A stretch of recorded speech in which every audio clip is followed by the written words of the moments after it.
Pasakyti, kad moterims dažniausiai galvoja, kad kai aš daugiau valgysiu, tada gali būti, kad aš storėju arba aš negaliu numesti tas svoris, kiek norit ar kažką. Taip.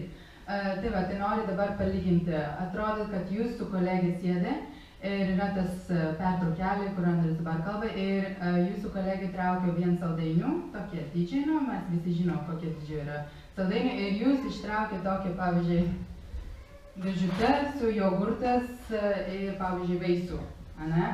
O kas valgė daugiau? Aišku, jūs su jūsų dėžutė, su jogurtas, ane? Pilna jogurtas dėžutė, o jūsų kolegė atrodo, kad kiek mažai valgo, tik tai vien saldainių. O kiek kalorijos yra ant saldainių? Kiek riebalų yra ant vieno saldainių? Kiek cukraus yra ant vieno saldainių?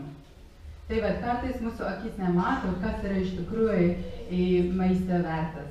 Tai va, tai nepalyginti, kiek jūs valgėte, nes labai dažnai, kai jūs valgėte sveikas maistas, tik tai sveikas maistas, jūsų porcijos gali atrodyti šiek tiek didesnis, negu tie žmonėm, kuris valgo nesveikas maistas, dėl to, kad nesveikas maistas dažniausiai turi didelį kiekį riebų, didelis kiekį cukraus ir didelis kiekį angliavandenių.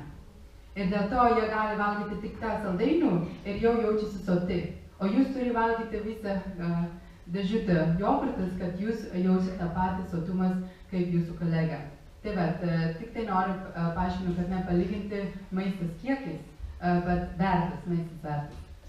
Tarkime, jeigu jūs įsivaizduojate šokolado plytelę, ne 100 gramų šokolado plytelėje būtų 500–550 kilokalorijų, tam, kad tiek kalorijų gautumėte iš varškės arba vištos krūtinėlės, jums reiktų suvalgyti apie 400–450 gramų vištos krūtinėlės arba varškės.